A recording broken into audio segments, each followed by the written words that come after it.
Agora, 8 horas e 25 minutos, você está aqui com o Jornal Gente, ao vivo para todo o Brasil, e nós vamos conversar com o presidente do INSS, Alessandro Stefanuto, ao vivo aqui conosco. Presidente, bom dia, seja bem-vindo mais uma vez aqui ao Jornal Gente.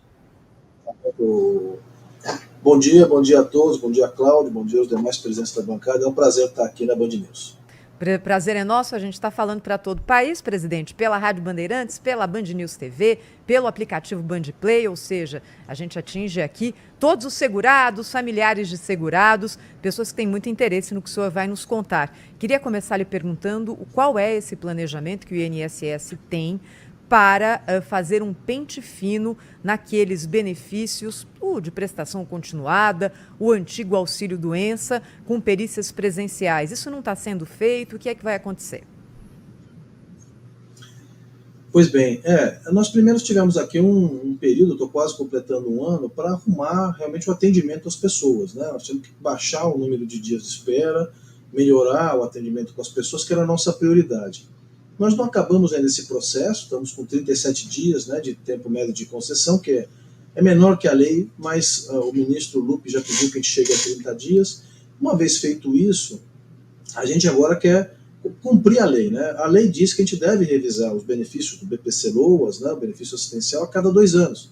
E isso era feito só em oportunidades extraordinárias, feito como uma medida só de economia, e nós agora vamos ter condição de fazê-lo de forma continuada, ou seja, cumprir a lei que fala que é a cada 2 anos. Da mesma forma, os auxílios-doença, chamado auxílio-doença antigamente, que são mais alongados, ou seja, pessoas que, além do tempo médio que se espera que ela fique por conta daquele CID, né, por conta daquela doença, ficam mais tempo, merecem uma atenção especial, seja para a gente encaminhar para outra redesignação de trabalho, ou seja, para que já estejam curados, já estejam com a capacidade retomada, retomar o trabalho, porque isso é melhor a fazer, seja pelo erário, seja também pelas próprias empresas que esperam os seus funcionários de volta. Então nós vamos iniciar em julho essa revisão, que na verdade é uma revisão legal, não é uma coisa extraordinária. O INSS já deveria fazer isso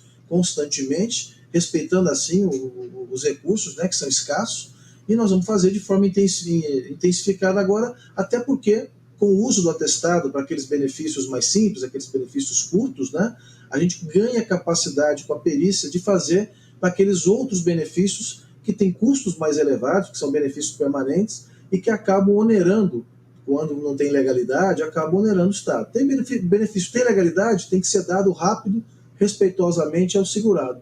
O benefício não tem legalidade, ele tem que ser encerrado e a pessoa tem que voltar ao trabalho, voltar às suas atividades. É o que está na lei, né? Agora, senhor presidente, só uma dúvida. Todos aqueles hoje que estão nessas condições, ou do LOAS ou do auxílio-doença, vão ter que ir presencialmente passar por perícia médica no INSS?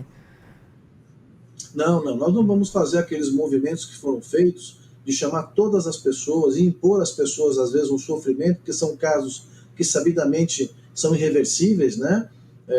Você tem crianças do espectro autista que o autismo não tem cura, você tem tratamento, tem melhoras, continua sendo do espectro autista, e essas crianças não vão ser chamadas para fazer nova perícia, não faz sentido impor às mães, né, que cuidam dessas crianças, e as próprias crianças esse desgaste. Nós vamos ser cirúrgico, vamos fazer por recorte. O auxílio-doença, nós vamos pegar por alguns critérios, mas alguns eu já posso adiantar, aquelas pessoas que prorrogaram o benefício 2 vezes, 3 vezes, e saem do tempo médio de espera para que aquela doença possa ser curada e ele possa retomar sua capacidade, esses sim deverão ser objeto de perícia, seja para mandar depois para reabilitação profissional, caso ele fique com alguma sequela, algum tipo de impedimento, ou seja, se a pessoa já está habilitada e está permanecendo no benefício, está errado, a gente devolve ela para o mercado, devolve ela para o trabalho. Então, não vão ser todos, a população não precisa ficar preocupada, nossos segurados, como você bem disse, estão ouvindo aqui na Band, na rádio, em todos os lugares que cheguem, por isso a importância de a gente conversar com vocês. Essas pessoas não precisam ficar preocupadas. Aquelas que forem selecionadas vão ser convidadas, né, com a marcação da perícia, marcou a perícia, vem. Tá ainda com incapacidade, continua, não tem problema nenhum, O INSS está aqui para fazer essa cobertura. Agora, aqueles que já estão com a capacidade apurada novamente, nós não podemos, do ponto de vista fiscal, do ponto de vista da legalidade, ficar mantendo gente que tem condições de voltar ao mercado de trabalho e não está dentro da legalidade. Esses realmente serão desligados do benefício e voltarão ao trabalho.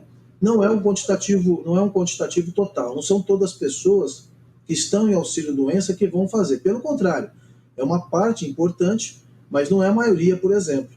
Do mesmo jeito, o BPC-LOAS. Aquelas pessoas, sejam o BPC idoso, que nós vamos fazer batimentos para ver se continua a questão da pobreza extrema, né, abaixo de um quarto salário mínimo, enfim, todos aqueles critérios. Ou seja, o BPC, PCD, né, que é pessoa com deficiência, nós faremos de forma cirúrgica. E isso será um programa continuado. Uma vez arrumada a casa, para que nós possamos atender as pessoas com menos tempo, a gente pode agora também fazer as revisões, fazer tudo que manda a lei e estabilizar o INSS, né? O INSS não ser mais uma casa de instabilidade. Presidente, bom dia, muito bem-vindo aqui ao nosso programa. Presidente, assim, a estrutura do INSS é gigantesca, né?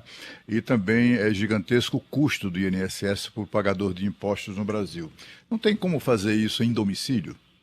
Por que é que, na dúvida, o INSS não faz a visitação ao segurado, né, ao beneficiário, e não obrigando a comparecer aos postos, etc.? Se há suspeitas de dificuldades, por exemplo, de locomoção, afinal de contas, o trabalhador estará de benefício, está com problema de saúde, né?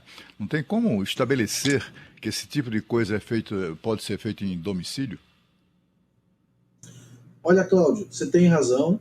É importante que te diga que aquelas pessoas que não têm condição de fazer a perícia presencial, isso vai ser um problema para ela, existe a possibilidade de ela pedir para converter para uma perícia que possa ser levado, seja ele esteja no hospital, quem estiver no hospital claramente não vamos chamar, mas seja quem está em casa e tem um problema de mobilidade maior, e a gente faz uma pesquisa externa e manda lá tanto o perito como o servidor, para que possa ser feito. Não tenha dúvida que aquelas imagens, Cláudio, que nós vimos no passado, né, das pessoas chegando de maca, chegando de ambulância às agências que têm perícia, não vão se repetir. Nós vamos tentar ao máximo diminuir o número de pessoas que precisam acessar a nossa perícia, e aqueles casos de pessoas que comprovadamente, né, têm dificuldade de mobilidade, nós faremos na casa, onde for requerida a perícia. Isso está tudo no planejamento que vai ser apresentado para execução no mês de julho. Mas certamente aquele segurado que não tem condições, que a família sabe que não tem condições, é só quando vier o agendamento da perícia, pedir para converter, que seja feita uma perícia em casa, para que a gente não cause maior desconforto às pessoas. O objetivo é não causar, ou pelo menos mitigar ao máximo o desconforto de ter que vir fazer uma perícia, e especialmente não chamar todo mundo, porque a gente tem como aqui separar o joio do trigo, separar casos que a gente sabe que a recuperação não ocorreu porque aquela doença, aquela incapacidade demora para se recuperar mesmo, e há casos que não. Há casos que tem CIDs que são de recuperação de 40 dias e a pessoa já está lá no 100º dia, 120 dias e não passou por perícia. Aí é importante que a gente passe para equilibrar, né, esse interesse que você bem colocou. O interesse do segurado, que é o mais importante, mas também o interesse que o sistema seja rígido, que o sistema só gaste aquilo que precisa gastar. Não é fácil equilibrar isso, você tem razão, mas não será como as outras revisões, onde a gente tinha um cenário desastroso, onde expunha as pessoas e a população a um único interesse de cortar benefício. Isso não vai acontecer. Não vai acontecer porque não foi o pedido que foi feito. Nós vamos só acatar o que está na lei. Presidente, Sônia Blota aqui, um prazer estar recebendo o senhor no Jornal Gente.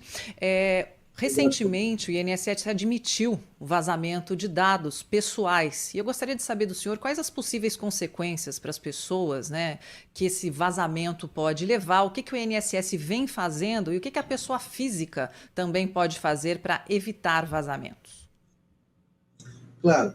Na verdade, tem uma diferença entre potencial vazamento, que está sendo apurado, do vazamento. Nós demos transparência quando veio a imprensa, que é o primeiro órgão que apareceu perguntando do tema.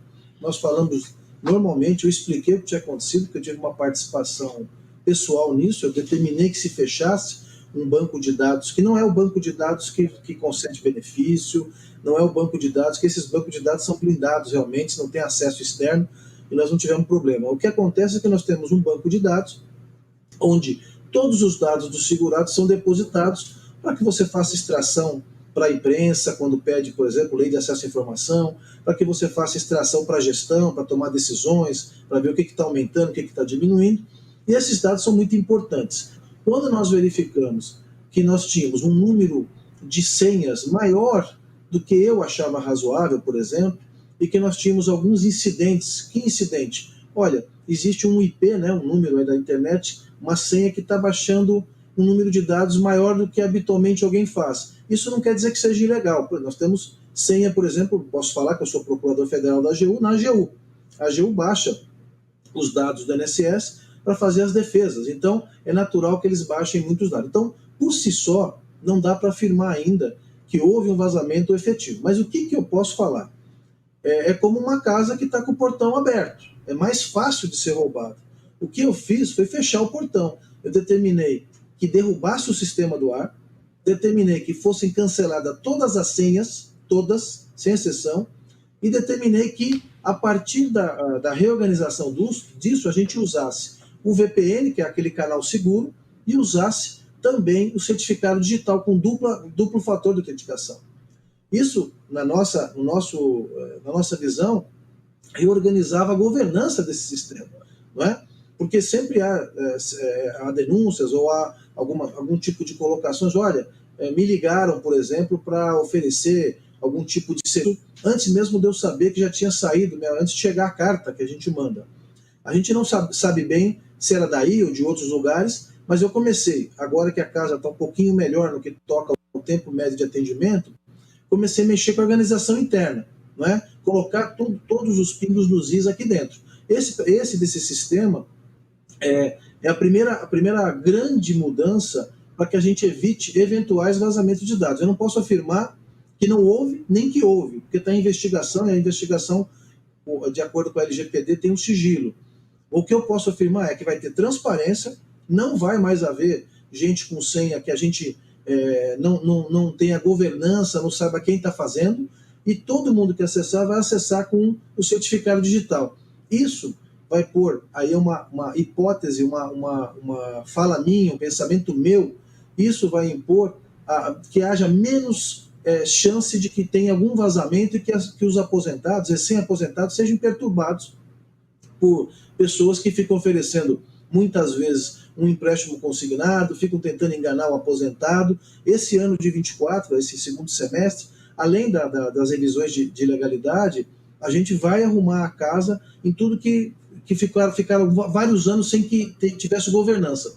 Um banco de dados dessa importância, como é o SUIB, tem que ter uma governança rígida, porque os dados que tem lá são dados muito importantes e que são dados dos aposentados, né? Que a pessoa acabou de se aposentar, o dado dela vai para lá.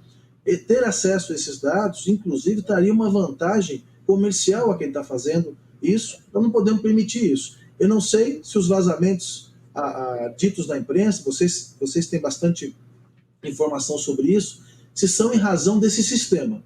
Mas se 40 forem, milhões é o número, doutor? 40 milhões?